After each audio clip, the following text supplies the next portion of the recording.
Hello friends, welcome to my YouTube channel GK and mathematics in easy way. आज के video में मैं आपके लिए लेके आई हूँ गुणोत्तर श्रेणी। तो चलिए वीडियो को स्टार्ट करते हैं। गुणोत्तर श्रेणी होता क्या है? देखो, जो लास्ट वीडियो मैंने बनाया था उसके अंदर हमने समांतर श्रेणी ली थी, जिसमें हमने अनुक्रम वगैरह ये सब चीज़ें देख ली थी। इस वीडियो में हम देखने वाले हैं गुणोत्तर श्रेणी। तो सबसे पहले इसकी डेफिनेशन देख लेते हैं कि ये होता क्या है। यदि किसी श्रेणी के प्रत्येक पद का अपने पूर्व पद से अनुपात सदैव समान रहे तो उसे ही हम क्या बोलते हैं? गुणोत्तर श्रेणी, या फिर ज्योमेट्रिक प्रोग्रेशन, या फिर हम उसे क्या कहते हैं? जीपी। ठीक है। करना क्या है इसके अंदर कि हर एक पद का उसके जस्ट पहले वाले पद से अपन को क्या निकालना है? रेशियो निकालना है। ठीक है ना।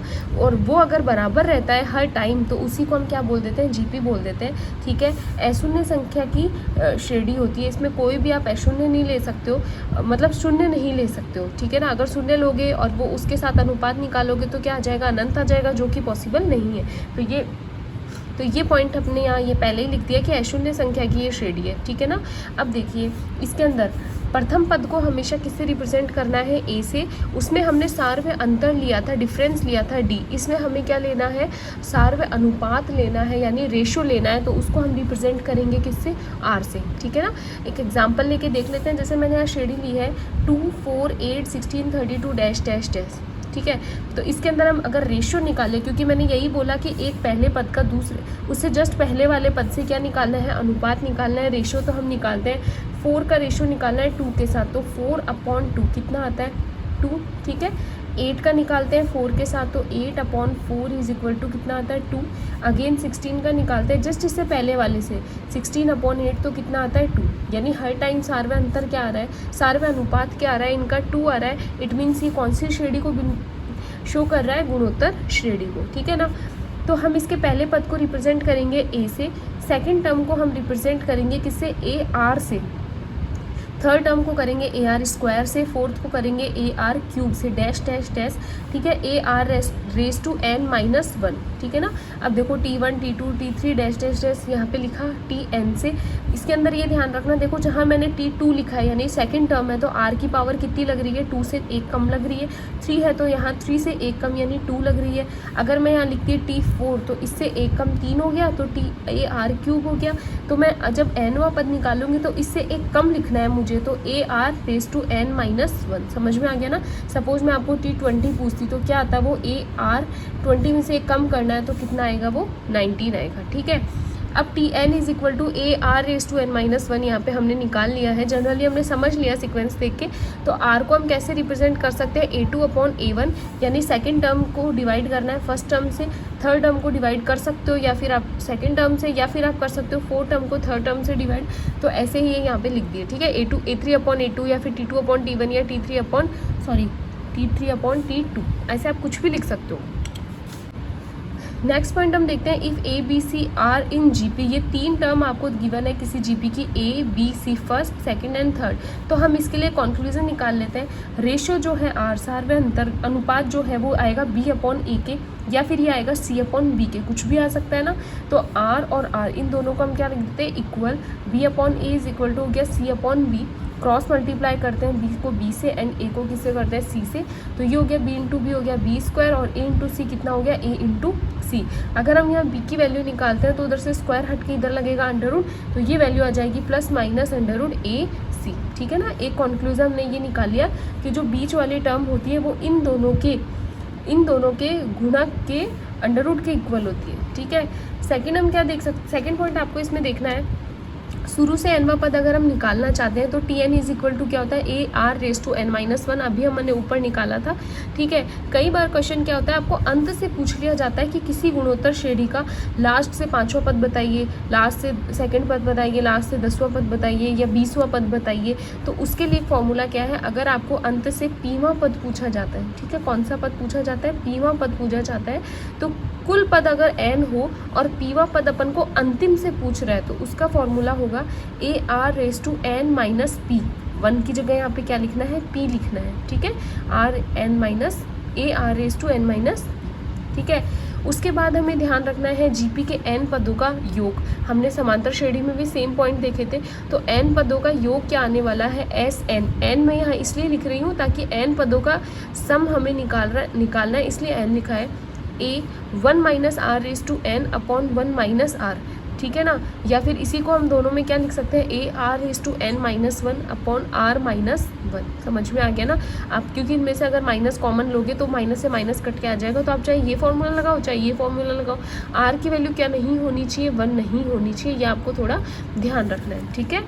नेक्स्ट पॉइंट हम इसमें देखेंगे कि जीपी के अनंत पदों का योग, गुणोत्तर श्रेणी के अगर आपको अनंत पदों का योग निकालना है, a r square, A r cube, dash dash dash dash, यानी इन्फिनिटिव टर्म है इसके अंदर, तो अनंत यानी एस अनंत की वैल्यू क्या आने वाली है, ए अपॉन 1 माइनस आर। ये फॉर्मूला याद रखना है, एस अनंत is equal to a upon 1 minus r. और ये कब लागू होगा, जब आर की वैल्यू क्या नहीं होनी चाहिए, एक मतलब मोड ऑफ आर की वैल्यू लेस देन क्या होनी चाहिए, 1 होनी चाहिए।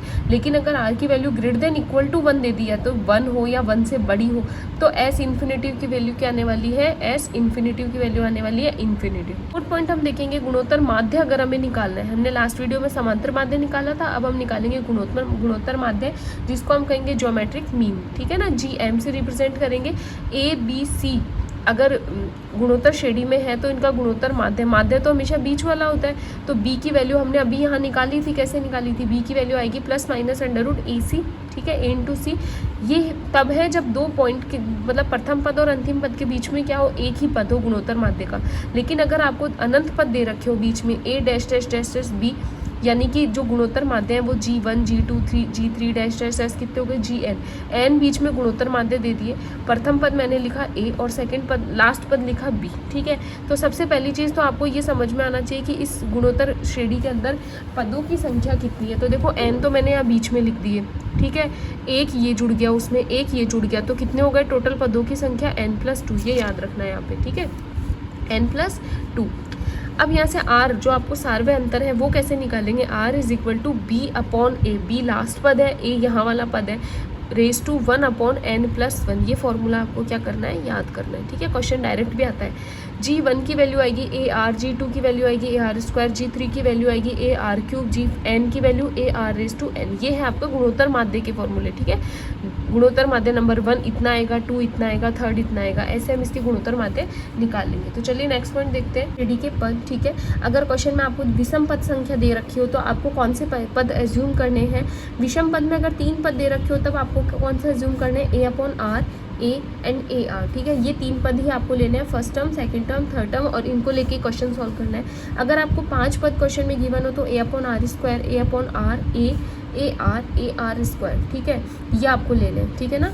अगर आपको सम पद संख्या गिवन है तो आप 4 पद, जैसे 4 पद के बारे में गिवन है तो आप कौन से 4 पद एज्यूम करोगे, a upon r cube, a upon r, a r cube. मैंने आपको बताया था कि जब सम पद संख्या होती है ना तो ए को तो नहीं लेते, उसके साइड वाले को ले लेते हैं, वो भी ऑल्टरनेट। तो देखो ए को मैंने छोड़ दिया, फिर ए अपॉन आर ले लिया और ए आर ले लिया, इसको तो नहीं लिया, ये दोनों ले लिए, ठीक है। फिर मैंने आर स्क्वायर वाला नहीं लिया, क्यूब वाला ले लिया, यानी जब सम होगा तो आपको लेनी है विषम घातें, आर क्यूब। ऐसा सेम रूल वहाँ भी लगा था, ठीक है, समांतर माध्य में, समांतर श्रेणी में। 6 पद अगर गिवन है तो a upon r raise to 5, a upon r square, a upon r, a r cube, a r 5, ठीक है।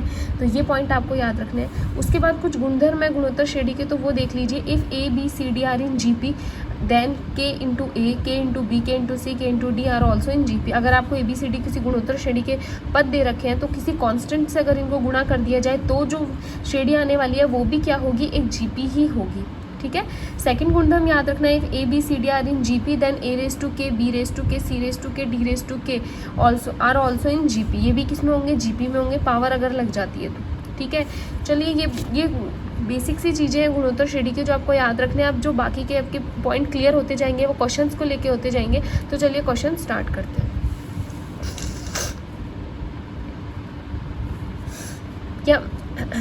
या मैंने फर्स्ट क्वेश्चन लिया है, in G P a is equal to 4 and r is equal to 1/2। A यानी प्रथम पद दे रखा है, सार्वय अनुपात दे रखा है, अंत से दूसरा पद दे रखा है, ठीक है, 1/8। तो पदों की संख्या यानी किसकी वैल्यू निकालनी है, एन की। लास्ट हमने फॉर्मूले में देखा था कि क्या होता है जब आपको अंत से पीवा पद पूछा जाता है तो पी की वैल्यू मैंने आपको क्या बताई थी, a r raise to n minus p, यही फॉर्मूला बताया था, a p is equal to a r raise to n minus p. ये पी वा पद कहाँ है, पीछे से है, ठीक है, ये ए पी नहीं लिखोगे, आप पीछे से पी वा पद लिखोगे।